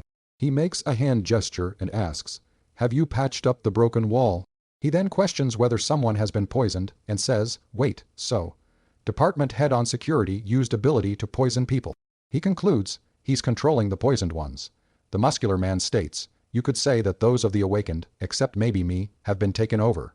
He acknowledges that the poisoned awakened ones are guarding the food and mana stones. Kim Ju, Yeon is angry and says I'm not sure why I or the other nurses weren't poisoned, but anyway, she reveals that she's been secretly siphoning off mana stones to strengthen her ability. She says, if I can level up a bit more, I might be able to cure people of the poisoning. Ju, Yeon states, so, you, Sol, and Mom and Dad should go first. She concludes, I'll find a way to survive here. The Kim sister and muscular man are discussing the logistics of the hospital, as well as the amount of food. The man is in disbelief that Kim Jeongyeon's little brother brought in some food. He is surprised that they had more food than what the hospital has. The muscular man believes that the people will come begging them to share. He then wonders, what? The men discuss the scout team, who brought the truck. One of the men asks how is that possible. Kim asks his sister what she heard, stating that it's dangerous. His sister asks what she heard, and Kim says that you said the monsters that head the security team are poisoning people with food, right? The sister realizes what his ability is, and asks if he plans to get spotted. Suddenly, boxes and mana stones appear in the scene. The man and Kim's sister watch as supplies pour in from the hospital's inventory. She is amazed and wonders what he is doing. Kim replies, I'll handle it quickly, and while you're at it, take a good look at what my ability really is. He declares with a confident smile. The muscular man muses that the new arrivals came in a military vehicle and questions how they could possess more food than the hospital. He wonders if they have an ability that replicates things, or possibly shrinks objects before returning them to normal size. Whether it's an ability or limited stocks, he wants to know for sure. The muscular man hands a drug to another and instructs him to give it to Song Hai, Gu, and if it doesn't work, to just kill him. Kim Ju, Yeon finds it hard to believe they plan to poison Song Hai and Gu, but the muscular man says it doesn't seem like they are trying to poison him for power. Kim Ju, Yeon asks if she missed them on the way here, stating that they said I'd recognize them at a glance, but I can't see them at all. She thinks things would be easier if she could find a person to rapport with. Their plan is to secure the weapons Jin Seonjayu and Kim Ha Yul have, but first to pick out the food and subdue the addicted ability users. Kim Ha Yul and Jin Seonjayu, who can really a threat. She then wonders what abilities the addicted ability users have. One can reveal opened cans, and another can do laundry automatically. Ju, Yeon asks, are you kidding? She states no, not many people have abilities that are actually threatening. Ju Yon states that except for one person, this should be easier. The muscular man asks one person. His name is Song Hai, and Gu, who came all the way here from Yuljiro, worried about his mother in the hospital. He is so huge you can tell at a glance, and it was him who built the car wall outside with his bare hands. You're Nurse Kim Ju, Yon's younger brother, right? The muscular man asks the protagonist if he would like to chat, to which the protagonist replies, sure, let's talk. Actually, I had some business with Song Hai, and Gu as well. The man attacks the protagonist. I'm not sure what business you could have with me. As the man is struck. It's true that I am worried about him, but that doesn't matter anymore. You only have two choices now. One is to drink this medicine right here, right now. The other is to refuse and die here. I wouldn't think about if I were you, the man says, so that's why you brought me to this sketchy place. The man then states, well, I never planned to, but with your physique, you'd be dangerous even if you took it. Kim retorts, I'll choose the third option, Hai. And Gu says the third option is for Song Hai. And Gu gets trapped here. The man attacks, but Kim dodges. The man is hit with something. It is a professional heist. Bin bowling ball. Oh dear, was 190 km/h too fast. I'm sorry, but I'm gonna hit you one more time. He launches another ball at the muscular man. The muscular man reels from the bowling ball attack, wondering, what kind of ability is this? He is hit again. Kim tells the man that he might not move now, and to try not to move. Kim also slowed down another bowling ball, but tells him that it's still heavy enough to break bones if it hits him. The bowling ball connects, and Song Hai, and Gu is completely shocked. Kim is stacked up with bowling balls now. Kim thanks the man for staying still while he was throwing the balls. He tells the man that he stacked the bowling balls tightly with his ability. Kim tells him that he might feel a bit cramped, but that he'll get the bowling balls off once everything is sorted. The man is completely stuck within a cylinder of bowling balls. Kim says that he was on pins and needles, and that he almost hurt himself seriously. Kim is thankful that he has a sturdy ability. Hi. And Gu is stopped by Ju Yon as he is walking. Yon says she heard a loud noise. She asks if he was with his friend, and is told that his friend ran into the man he met on his way back. Yon states, you just met Kim. Kim's sister runs towards the scene, asking, Kim, what's going on? She is shocked to see Song Gu trapped within the bowling balls, stating Mr. Song Gu is trapped in there, but it's a long story. She asks if the food distribution is finished. Kim answers that it's done, and that they are just waiting for Mr. Yang Su to arrive. As if on cue, Yang Su shows up, and Kim thanks him for his hard work. However, something is clearly wrong as Yang Su stumbles and asks Mr. Yang Su. Yang Su grabs his head and yells, Jiangyon, my head hurts so bad. Kim's sister notes, could that be symptoms of poisoning? Yes, that's exactly right. Kim says that he is unsure of what happened, as all he did was hand out food and receive thanks. He notices there's a wound on his arm. He says, that wasn't there before. Kim recognizes that it looks like someone stabbed you with the intent to poison you. The other person says they probably bumped into you while pretending to thank you, making contact in that way. Who on earth would? For now, let's get you into the subspace to rest. I hate to say this, but you'll need to be confined for a while. Kim says, yes, I agree. Kim, with a serious expression, thinks this is bad. He worries, I don't know how the poison works, but if Mr. Yang Su gets poisoned too, things will get complicated. Kim thinks that he needs to quickly meet Jinseong Jiu and find a way to cure the poisoning. Kim creates a portal and says, I'll connect you to Theorem Road, so please lie down. Just in case, I'll block the windows and doors. A screen then flashes with text. Blocked unidentified energy attempting to enter from outside, and then another that says, as the subspace is the user's independent domain, direct connections from the outside are not possible. Yang Su shows signs of poisoning, leading to swift action to get him to Theorem Road.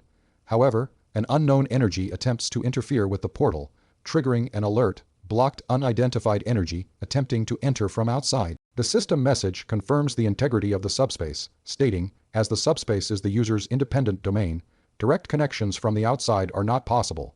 Suddenly, Yang Su seems to be in good health again and says his head doesn't hurt anymore. A screen appears, showing that Song Hyung Gu is attempting to enter subspace. Kim grants entry to Song Hyung Gu. Another screen shows that Song Hyung Gu is being unregistered from subspace. Song Hyung Gu is expelled from subspace. Song Hyung Gu wonders how he can survive. Li Yang, Su then speaks, saying how is it possible? A screen states the subspace is an intangible item to enter, but I never thought it would block not just physical attacks, but mental ones too. Song Hyung, Gu appears to be comforting his mother. He tells her that he will be back soon. He thinks to himself that he needs to make sure that Song Hyung, Gu is not in control of himself, but doesn't know how. Song then says, I owe you a debt greater than my life. He decides to make the debt and apologies. He promises to settle this quickly. Kim says that Song will be fine, and they need to focus on what to do. Kim notes that Song Hyung, Gu is quite though, and that he has never been scratched by ordinary attacks. Someone asks if Kim thinks they can leave tomorrow morning. Kim contemplates the situation. What's going on all of a sudden? He acknowledges his suspicions, but notes they really came. This chapter is brought to you by the same site's hosts are generous. Ever though the site's chapters on purchased comics receive thousands of page views. Kim says, well, I don't know how to sever the connection to my ability. Kim says, but since it's to seal a deal, it'll only say just one thing. Spare me is then said during the image. Kim then says, let's make everyone in the hospital enter the subspace. He is replied with I can't tell who's addicted and who's not. He then responds, that sounds okay, but now. Kim finishes by telling the crew, let's get moving. Kim says that it's already late, and some people have trouble moving. Kim is told even just a finger entering the subspace will be enough. The panel then cuts to once everyone's done, we'll be the patients. All right, someone replies. Lee then says, seems we have no other option, sounds good. Kim responds with but, right as we braced ourselves for an all-night movement. Hi, and Gu sees his mom, his dad as Kim's ability drags them into the subspace, noting I must have been out of it. Why mind all this time? Why are people suddenly thanking him? He remembers thanking everyone for eating. He states that he has finished things. It may be late, but he, his mother, and the others are grateful. He then thinks it's him who's grateful. He states that he knows the outcome is a miracle. He also apologizes for launching the bowling ball too hard earlier. He asks if they are feeling all right, and the buff man responds that he is fine. The buff man then mentions the strange phenomena, especially the falling discs. He adds the monsters don't compare. He wonders if Kim is going to stay at the hospital because he likes it. However, he has to see the rest of his family and says he will have to leave soon. By the way, since they're talking about it, he hears that they're going to Yuljiro. The man mentions that Song Hyung, Gu came from there and wonders how it is over there. The other man asks if Kim can go there now. Kim says he is grateful and will find a way to repay the kindness. He hopes to see the man and the people from their company again, stating yes, I'll survive until then. Kim and the team start heading towards Yuljiro. The man mentions that they won't know what kind of relationship Kim and Song, Gu have. It's likely someone's ability. Kim and another man discuss Yuljiro, noting a massive wall rising there. They ponder the undead and skeletons in the area. Kim expresses his concern, noting, I'm not worried about Sister No. 2 there. They talk about Jin Seok trying to call them. Jin Seok is worried about Kim. A soldier approaches Kim to thank him for saving them. Kim is introduced to the Colonel Han Kyung Ho, who asks, where exactly are we? Kim explains that they are in the staff lounge of the PXFC Logistics Center. He reveals, this is my ability, my subspace. The Colonel is shocked that they are in a logistics center, a subspace, and in Gangnam. Colonel Han Kyung Ho is introduced to Kim and told that everything here is created by this kid's ability. We're actually in Gangnam right now. The Colonel asks Kim if he can be let off there. Kim replies that he's reading something dangerous. The Colonel is confused, but says that he has no intention of hurting Kim Kyung Ho and that he also received help and isn't a dangerous person. Kim responds that he knows he isn't dangerous since he saved and treated me. The Colonel states it is not, that I don't trust that you feel uneasy around you, and that he must reach the Joint Chiefs of Staff as quickly as possible. Kim relents and responds if that's the case. Understood. PX is then ordered to bring a banana milk and sandwich. The Colonel is told he can send it. But Kim responds that he won't let him go so easily. Kim tells him to finish eating and tell him what's going on. The Colonel states but it's hard to talk about. Kim offers a variety of food and says if the bread is not to his taste. The Colonel then begins describing the situation. He states one day suddenly, creatures from the otherworld started appearing all over the globe simultaneously. The colonel clarifies the creature's meaning, specifying that they are more than just monsters. He elaborates that they include insects, animals, plants, even geographical features like mountains appeared. They spared nothing as they attacked everything in sight. He continues, while dealing with the monsters, the government also began recruiting Awakened. He adds that they formed a new unit with the recruited Awakened, and that the units of Awakened effectively handled the monsters. He finishes with, the area where my unit was stationed, near Guashan and Enyang, seemed to be finding some stability. Colonel Han recounts the grim reality of a world overrun by otherworldly creatures. He explains how neither guns, grenades, nor shells could harm a particularly menacing dragon. Contacting higher command became impossible, and it was clear that the command had deserted. Documents revealed the word coup. Awakened soldiers were recruited, but even they were killed and command was seized. At this rate, we're all going to lose to that dragon here. They relentlessly pressed on toward National Monster Command, the colonel explains, finally arriving at the deserted command. The problem is, until that guy appeared, Colonel Han realizes that the top corps are likely blocking exits for troops right now, noting, they must be proceeding quickly. He acknowledges to himself that he needs to report this as soon as possible. The colonel understands that a coup has occurred, but resolves, however, we have to get to Yuljiro. He offers to drop Kim off after crossing the Han River Bridge, saying, let's go together as far as we can. Kim declines the colonel's offer to drop him off. Kim tells Mr. Jiang Jion that it is time for them to go and orders PX to drive a little faster. Kim thinks to himself, as he examines the colonel, come to think of it, now that I see it, he must have also encountered the dragon. He wonders how the colonel shook off the persistent creatures. Kim believes that it's hard to tell just by looking at me. Ahead, there's a monster up ahead. Kim and the other soldiers are ambushed by a massive orc. The creature is so powerful and fast that it decapitates 2 soldiers in the blink of an eye. The disc ahead says, as it drops to the ground, it is unknown what killed the soldiers, but their blood coats the floor and nearby people. The 2 stronger people are now launching at the orc. Kim orders, please deploy Military Vehicle 1. A military vehicle appears and comes rushing out of the portal. A military vehicle. Kim tells the colonel and Jiang Yon to continue resting. Kim will leave the portal open so the vehicle can monitor the monster situation. All right. Leaving that portal open is absurd. Kim wonders what kind of power the monsters have and acknowledges that they can be seen correctly. In a blur of violence, the orc decimates the soldiers, their lives extinguished in an instant. Kim, witnessing the carnage, orders the deployment of Military Vehicle 1, unleashing the armored behemoth from his portal. The colonel is shocked at seeing a military vehicle suddenly appear. Despite the chaos, Kim maintains his resolve, telling the colonel and Jiang Yon to stay put, confident that the open portal will allow the vehicle to monitor the situation. He notes the monsters correctly can be seen. The narrative shifts to an analysis of Kim's ability, revealing its devastating power to launch heavy objects at high speed, striking monsters with relentless force. It's an insane ability that the monsters also feed off, which only fuels the cycle of violence even further. Kim now drives towards the bridge. It seems like the trip won't be so easy after all. Traveling from Gangnam to Banpo Bridge has taken an hour, a testament to the challenges posed by collapsed roads and relentless monster encounters. A miracle indeed, as Kim expresses gratitude for any help he can get, and decides to head inside for a while to rest and prepare for what comes next. Given this pace, reaching the rest of their family in Yuljiro will surely take more than they bargained for.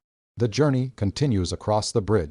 The colonel states, it looks like we can go here, to which Kim replies, yes, but, looking ahead, they spot what appears to be a massive fortress wall, making it impossible for the car to get over it. Kim notes that it's pretty big. If we can see it even from here. Kim realizes it's too far to tell if we can break through it. Let's just go and see.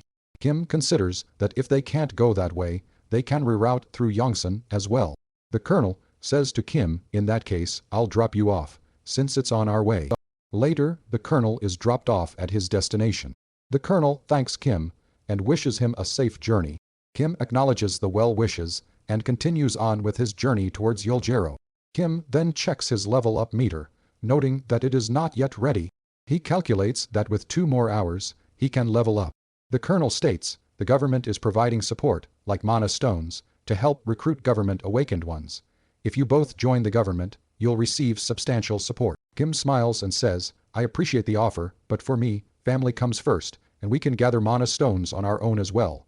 Kim is looking at the engine of the car and says ah. He closes the hood and thinks. Colonel Han is thinking, but if it's the Joint Corps or Staff Headquarters? He is then asked, they must have a helicopter on that, right? Another man says a helicopter. Yes, probably. Colonel Han thinks if locations like Guashan and Anyang have been destroyed, then the only place someone might be is the Joint Corps. Given the state of things, can even such a department still exist? He replies to himself, it's all in the dark, truly. The director is told, there is someone here to see you. I saw you should meet them. The director asks who it is. He is told, he says his entire unit was killed, and he made it here alone. The messenger also says that he has a message that he urgently must relay to you.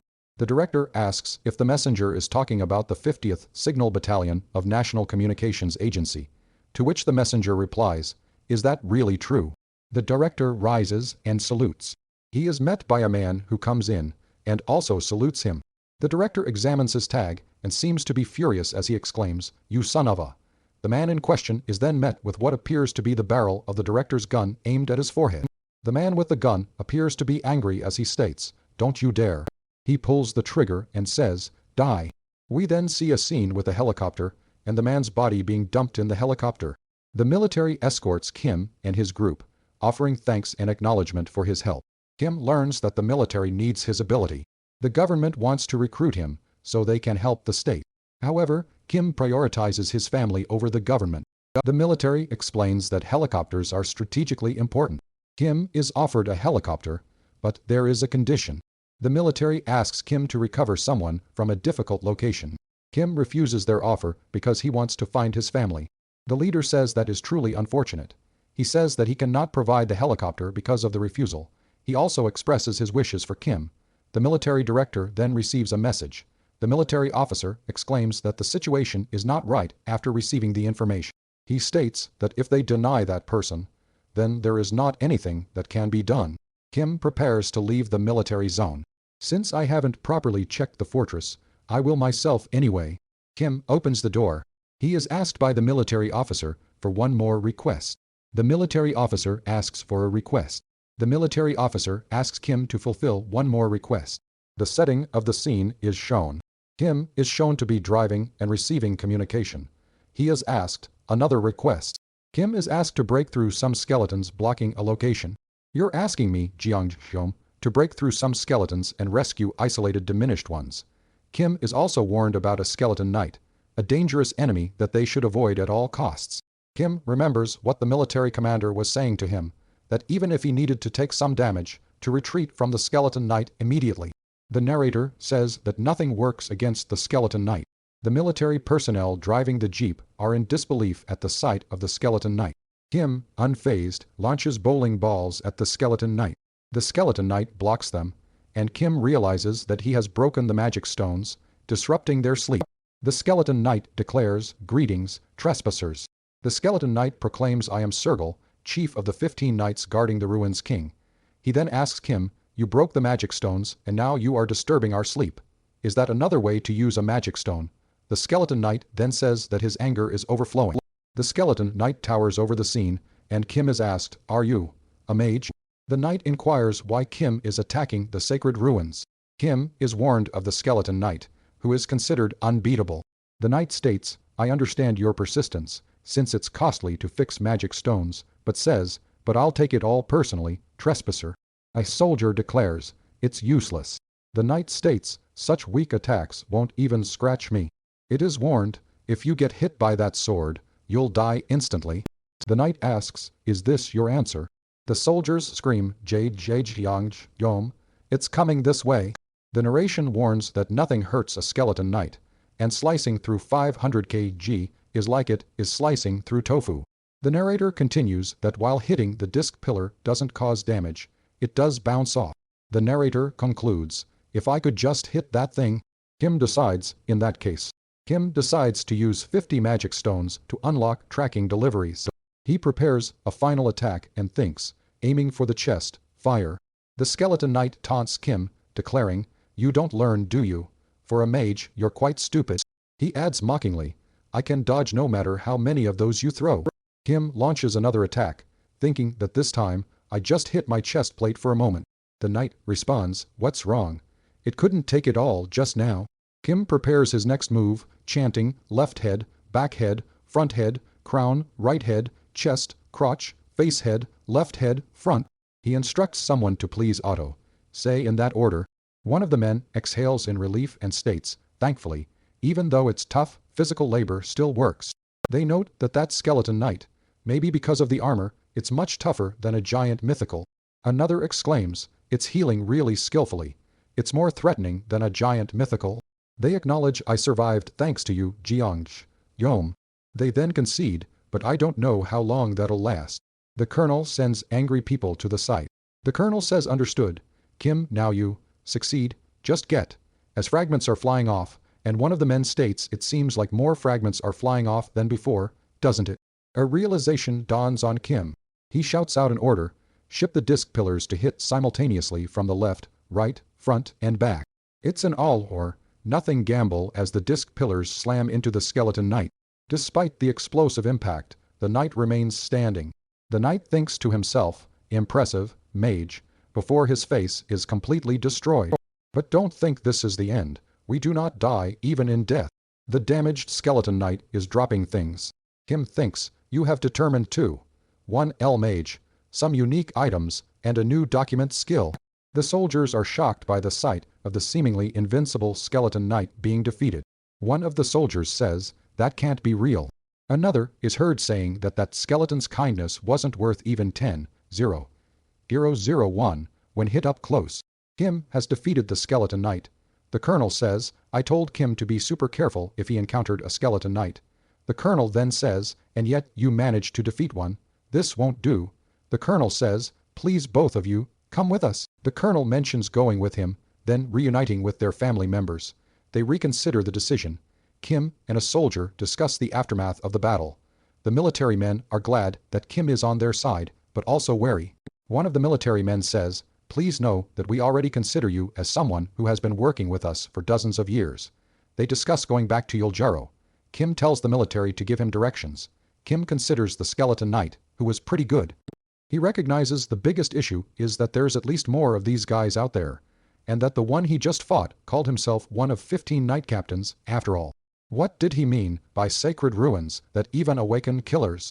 Kim and the soldiers continue their discussion, reflecting on what monsters exist. They discuss how the military needs mana stones for their high-caliber ammunition. One of the military personnel asks, "Is it true you're heading to Yuljaro?" The military tells him about how high walls have risen up in Yuljaro, and that the military has lost contact with their unit that went to investigate. The military personnel says he hopes his troops are safe, as well as Kim's family.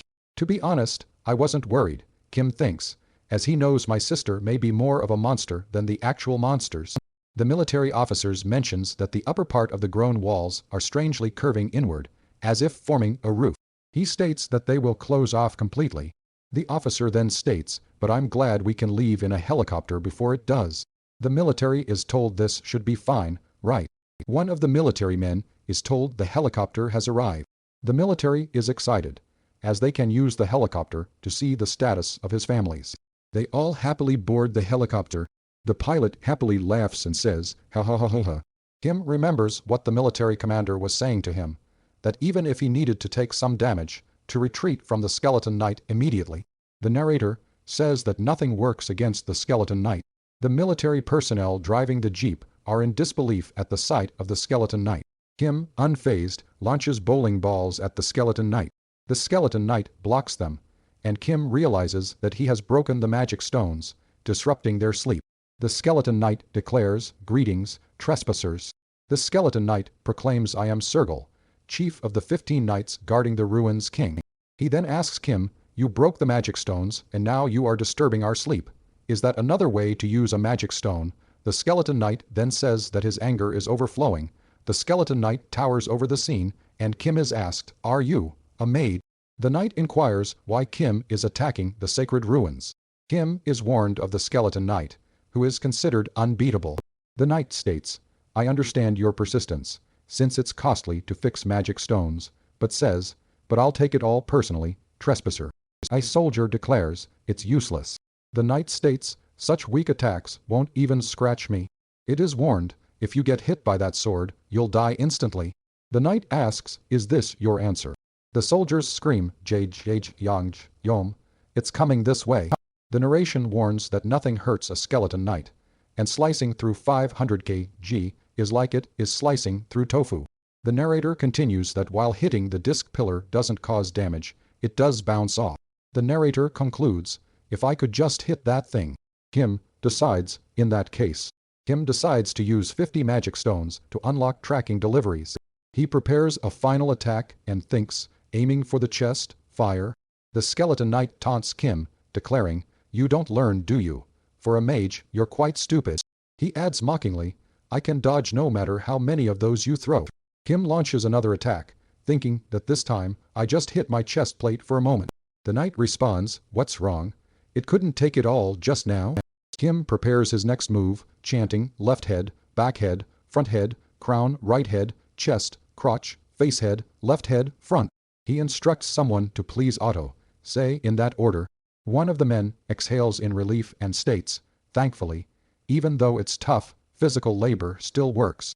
They note that skeleton knight, maybe because of the armor, it's much tougher than a giant mythical.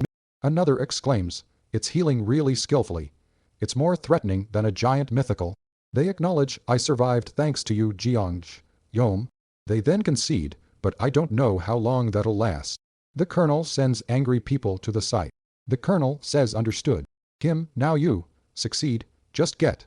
As fragments are flying off, and one of the men states it seems like more fragments are flying off than before, doesn't it? A realization dawns on Kim. He shouts out an order, ship the disc pillars to hit simultaneously from the left, right, front, and back. It's an all, or nothing gamble as the disc pillars slam into the skeleton knight. Despite the explosive impact, the knight remains standing. The knight thinks to himself, impressive, mage, before his face is completely destroyed. But don't think this is the end. We do not die, even in death. The damaged skeleton knight is dropping things. Kim thinks, you have determined 2. 1 L mage, some unique items, and a new document skill. The soldiers are shocked by the sight of the seemingly invincible skeleton knight being defeated. One of the soldiers says, that can't be real. Another is heard saying that skeleton's kindness wasn't worth even 10,001 when hit up close. Kim has defeated the skeleton knight. The colonel says, I told Kim to be super careful if he encountered a skeleton knight. The colonel then says, and yet you managed to defeat one. This won't do. The colonel says, please both of you, come with us. The colonel mentions going with him, then reuniting with their family members. They reconsider the decision. Kim and a soldier discuss the aftermath of the battle. The military men are glad that Kim is on their side, but also wary. One of the military men says, please know that we already consider you as someone who has been working with us for dozens of years. They discuss going back to Yuljaro. Kim tells the military to give him directions. Kim considers the skeleton knight, who was pretty good. He recognizes the biggest issue is that there's at least more of these guys out there, and that the one he just fought called himself one of 15 knight captains, after all. What did he mean by sacred ruins that even awaken killers? Kim and the soldiers continue their discussion, reflecting on what monsters exist. They discuss how the military needs mana stones for their high-caliber ammunition. One of the military personnel asks, is it true you're heading to Yuljaro? The military tells him about how high walls have risen up in Yuljaro, and that the military has lost contact with their unit that went to investigate. The military personnel says he hopes his troops are safe, as well as Kim's family. To be honest, I wasn't worried, Kim thinks, as he knows my sister may be more of a monster than the actual monsters. The military officers mentions that the upper part of the grown walls are strangely curving inward, as if forming a roof. He states that they will close off completely. The officer then states, but I'm glad we can leave in a helicopter before it does. The military is told this should be fine, right? One of the military men is told the helicopter has arrived. The military is excited, as they can use the helicopter to see the status of his families. They all happily board the helicopter. The pilot happily laughs and says, ha ha ha ha ha. Thankfully, physical attacks still work. We can breathe a little easier for now. The colonel reflects, that skeleton knight. Maybe because of the armor, it's much tougher than a giant wyvern. It's healing really skillfully. It's more threatening than a giant mythical. The colonel states that they have survived, thanks to So Jiang. Yom. No, we're not out of the woods yet. Kim then sends people away while it is still disorganized. Another then responds, understood. One of the men then says, ha. Kim has a plan in mind, the disc, pillars. Another says that's right. Kim responds, could it be? Kim then orders, ship the disc pillars to hit simultaneously from the left, right, front, and back. The disc pillars slam into the skeleton knight. A few fragments are flying off. Impressive, mage, the knight thinks, before his face is completely destroyed. The knight declares, but don't think this is the end. We do not die, even in death. The scene shifts to the military men, as unique items and a new document skill appears. One of the men exclaims that can't be real. Another notes that skeleton knight wouldn't even flinch when hit by tank shells. They are amazed that he defeated it. This guy. Another military man states Mr. Jom, he defeated the skeleton knight. The scene zooms out. Someone states, is it time we call up uncle for sure? The story fades out. The military officers mentions that the upper part of the grown walls are strangely curving inward, as if forming a roof. He states that they will close off completely. The officer then states, but I'm glad we can lead you a helicopter before it does. The military is told this should be fine, right? One of the military men is told the helicopter has arrived. The military is excited, as they can use the helicopter to see the status of his families. They all happily board the helicopter. The pilot happily laughs and says, ha ha ha ha ha. The helicopter pilot, eerily cheerful, laughs maniacally as they prepare for takeoff. A flashback begins to Kim Sol's childhood, showing her meditating. As a child, she became captivated by mixed martial arts after accidentally watching a match on TV. From then on, she always looked for a worthy opponent. Sister, play with me. However, even kids 3 years older were weaker compared to her. That's strange. In the game I watched, Kim Sol won, despite his youth, was left sprawled on the ground, defeated. I don't usually lie down this quickly. The victory gained against the weak was not the victory Kim Sol wanted. She wanted a stronger opponent. A new profile begins, with the father of one of the Kim sisters acknowledging her talent. Her competitive spirit shines through as she participates in mixed martial arts. The profile describes her competitive spirit. Kim Sol is strong, with innate physicality and unending passion. She trains hard and possesses truly insane talent. Despite her love of mixed martial arts, her exercise addiction worsens to a severe level. Ultimately, she suffers an injury where the cruciate ligaments in both knees are torn. She still wants to continue exercising because she feels it takes too long for her leg to heal. Despite being in a wheelchair and injured, she resumes exercise. She repeatedly gets injured from exercising before her injuries even heal. This results in her debuting as a martial artist at the age of 24. The helicopter pilot listens to Kim's instructions, musing, first, could you slowly lower yourself to throw the bowling ball nicely? And responds, yes. The pilot then seems to question, if now that I hear it, it is really a monster. Kim Sol confronts the skeleton knight, and he asks her, let me ask you one thing. Why can't my attacks reach you? Kim responds, are you asking because you don't know? It's because your hands are slow. The skeleton knight retorts, no. I am not inferior in terms of speed compared to others. The knight tries to discern her ability, no, rather than that. Technology, you surely know something about technology. Sol says technology, my. The knight says no, there's nothing like that. Sol determines, just looking at the stance of the shoulders, waist, and feet. The knight ponders indeed is the fundamental really the most important thing. Sol thinks, I'm learning anew. Kim Sol learns about the power of fundamentals. The knight acknowledges that to be honest, if it weren't for the hierarchy, I would have lost to you. A guy like you is not common. He says, before long, if you raise your rank, you will become the best knight in the kingdom. Kim Sol, still within the ruins, is confronted by Sergal, the defeated skeleton knight. Sergal, now in pieces on the ground, warns So, I will let you leave here. There is not much time left. If you don't leave the castle, you cannot escape death. He insists he will speak to the king to ensure she can leave, though originally it would be impossible. He will do so for you, who taught me the importance of the basics. Sergal then bursts apart into pieces. Sol is left standing in the wake of the explosion. A bowling ball still presents. She is surprised, exclaiming, hello, bowling ball. It seems the bowling ball broke. Because she asks, did you say, the bowling ball broke it? She's then surprised that something a bowling ball can break, could even break what she could not. Finally, 2 magic stones are present on the battlefield. Kim Sol stands among the dust and ruin. A helicopter descends, landing near her. The door opens, and a man grins, open, Hisashibari. As expected, you were alive and well, no, too. Kim Sol's expression is of utter surprise as she exclaims ha. Number 3.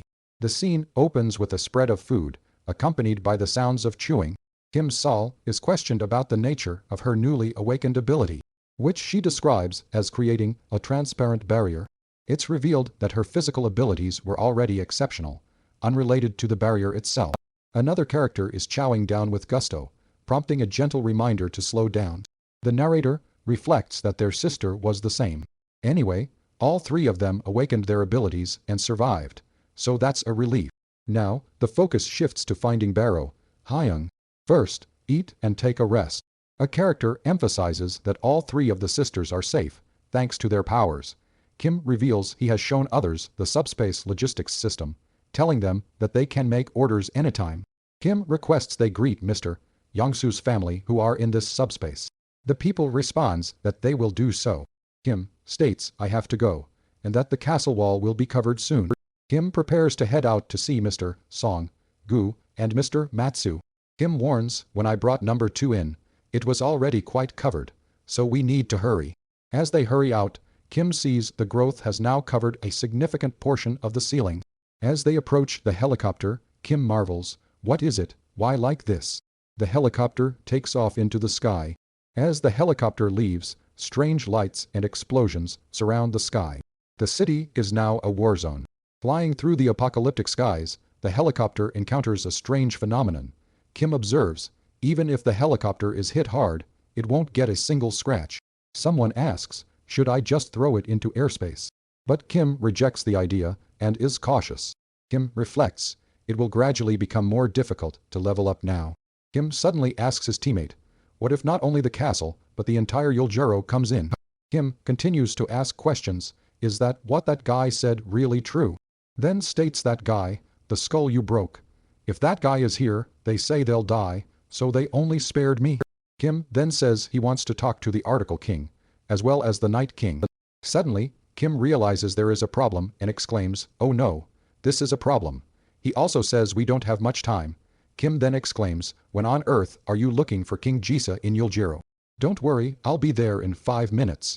Kim says, as he contacts the pilot of a nearby helicopter, and says please slowly. The helicopter arrives at the location of the Skeleton King. The Skeleton King says that Lionel is dead, and without even hitting it once, the Skeleton King wonders if the death of Lionel is the work of a wizard. The Skeleton King acknowledges that the harvest is just around the corner, but to interfere like this, the Skeleton King, sensing the presence of an unwelcome force, declares, from the beginning, he intended to interfere with my harvest. In that case, there's no need to wait. He asks where they are, but is told that they are already coming. Suddenly, the helicopter carrying Kim and his companions crashes within the cathedral, sending the pilot reeling. The Skeleton King wonders how the man is coming if he is undead, as he thought the man had been a wizard. He says, whatever it is, thank you for coming on your own. You've saved me the trouble of searching. The Skeleton King notes, no, perhaps I couldn't have made it here. It might be sorted out by those guys. A monstrous vampire grabs someone after they crash land, making them cough up blood. A man crashes into the side of a wall after escaping the cathedral. A soldier says really, never again. The unnamed soldier is motion sick after the helicopter crash. The level of motion sickness is different. I won't ride a helicopter. In fact, he bows, overcome with motion sickness, and states huh. Suddenly, the soldier is confronted by a creature, but he hits it with a punch. Kim Sol beats up the monster that appears. Kim Sol confronts the Skeleton Knight, and he asks her, let me ask you one thing. Why can't my attacks reach you? Kim responds, are you asking because you don't know? It's because your hands are slow. The Skeleton Knight retorts, no. I am not inferior in terms of speed compared to others. The knight tries to discern her ability. No, rather than that. Technology. You surely know something about technology. Sol says technology, my. The knight says no, there's nothing like that. Sol determines, just looking at the stance of the shoulders, waist, and feet. The knight ponders indeed is the fundamental really the most important thing. Sol thinks, I'm learning anew. Kim Sol learns about the power of fundamentals. The knight acknowledges that to be honest, if it weren't for the hierarchy, I would have lost to you. A guy like you is not common. He says, before long, if you raise your rank, you will become the best knight in the kingdom. Kim Sol, still within the ruins, is confronted by Sergal, the defeated skeleton knight. Sergal, now in pieces on the ground, warns So, I will let you leave here. There is not much time left. If you don't leave the castle, you cannot escape death. He insists he will speak to the king to ensure she can leave, though originally it would be impossible. He will do so for you, who taught me the importance of the basics. Sergal then bursts apart into pieces. Sol is left standing in the wake of the explosion, a bowling ball still present. She is surprised, exclaiming, hello, bowling ball. It seems the bowling ball broke, because she asks, did you say the bowling ball broke it? She's then surprised that something a bowling ball can break could even break what she could not. Finally, 2 magic stones are present on the battlefield. Kim Sol stands among the dust and ruin. A helicopter descends, landing near her. The door opens, and a man grins, open, Hisashibari. As expected, you were alive and well, no, too. Kim Sol's expression is of utter surprise as she exclaims, huh. Number 3. Kim Sol finds herself in the ruins, and is surprised when a helicopter arrives to pick her up. The door opens, and she sees a man who says, long time no see. As expected, you were alive and well, no, too. Kim Sol appears surprised as she exclaims, huh. Number 3. In the aftermath of a devastating helicopter crash within the cathedral, a soldier remarks that the crash was really never again. The soldier, overcome with motion sickness, expresses his inability to ride a helicopter, stating, I won't ride a helicopter. As he attempts to recover from the motion sickness, the soldier is confronted by a creature. But Kim Sol swiftly intervenes, unleashing a powerful punch that decimates the monstrous attacker. Emerging from the ruins, Kim Sol finds herself approached by a helicopter. The man in the helicopter smiles at her, stating, hey there, long time no see. As expected, you're still kicking, number 2. Kim Sol appears shocked and wonders, huh. Number 3. Kim and the others are at a table covered with food. Kim Sol is then asked to describe her newfound power. It is revealed that you can create an invisible barrier, which also has the added effect of enhancing your physical abilities. Kim then chimes in, saying, no, my physical abilities were just generally good. It's not really related to the barrier. One of the other characters jokes, geez, glow down when you eat. You'll get indigestion. One of the characters then chimes in saying that it's a relief all 3 of us awakened our abilities and managed to survive. He then asks, now we just need to head to where bro is. Kim states that they should for now eat and get some rest. Kim also tells them that I've shown you how to use PX, so order whatever you need, as well as to say hello to Mr. Yangsu's family in the subspace. The group agrees. Kim is then asked, are we leaving right away? Kim responds by saying we have to, so the ceiling of the fortress will be covered soon. He adds, oh, the wall Mr. Song Hyochung mentioned. He states that it was already pretty covered when I brought number 2 in, so we need to hurry. Kim then mentions he would like to grab some mana stones too, if I could, to escape before the ceiling is completely covered. They stare up at the ceiling that has now almost completely consumed the fortress. It has now become dark. The helicopter takes off into the sky. Strange lights begin to fill the sky. What was once a city has now become a war zone. They fly through the sky, and Kim says it won't get a single scratch. The pilot asks, should I just throw it into airspace? Kim is cautious and rejects the idea. It will gradually become more difficult to level up now.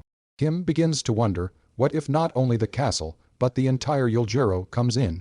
He asks, is that what that guy said really true? Kim then muses that that guy, the skull you broke. If that guy is here, they say they'll die, so they only spared me. Kim then states he wants to talk to the Article King, as well as the Night King. Kim finally states this is a problem. We don't have much time. He then thinks to himself, when on Earth are you looking for King Jasa in Yuljiro? Kim states, don't worry, I'll be there in 5 minutes. He contacts the pilot of a nearby helicopter and says, please slowly. The helicopter arrives at the location of the Skeleton King. The Skeleton King says that Lionel is dead, and without even hitting it once, the Skeleton King wonders if the death of Lionel is the work of a wizard.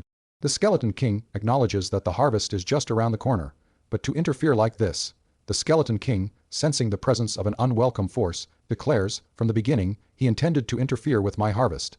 In that case, there's no need to wait. He asks where they are, but is told that they are already coming.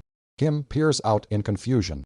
Suddenly, chaos erupts as fiery orbs rain down upon the city, decimating buildings and scorching the earth. Kim is stunned at the scale of devastation. In the cockpit of the helicopter, a man in sunglasses reflects upon the situation. "You're saying it doesn't even get a scratch, despite how hard I got hit?" The pilot of the helicopter acknowledges that it's hard to believe. "Doesn't look like it'll open like it did again," the man says as he prepares to move it into subspace. "Now, let's throw fast. We need to be careful here." Kim then says it's going to get harder to level up from now on, as he continues to ponder what would happen if all of Yuljiro were to come in. He remembers that his sister was saved because she was nice, and that she would have died from a blow to the head. This is troubling. Kim then mentions that the skull he hit helped him, and that he needed to go talk to the Night King. Kim then states he is going to go save Mr. Song-gu, will be there in 5 minutes. The helicopter begins moving faster, as the pilot slowly throws the ball in the sky. Suddenly, a new panel shows an explosion through stained glass. Lionel died, without even landing a single blow. The Skeleton King is informed that Lionel is dead, but wonders how a wizard could kill him without even landing a blow.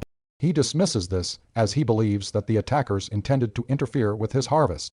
To that end, he says that he is aware of where his enemies are, and is pleased that he doesn't have to search for them. He hopes those guys will be okay after he arrives. A soldier is ejected from the crashed helicopter, as well as a dark presence of blood from the vehicle. The soldier, suffering from severe motion sickness, vows never to ride in a helicopter again. Kim Sol swiftly dispatches a monstrous creature that appears.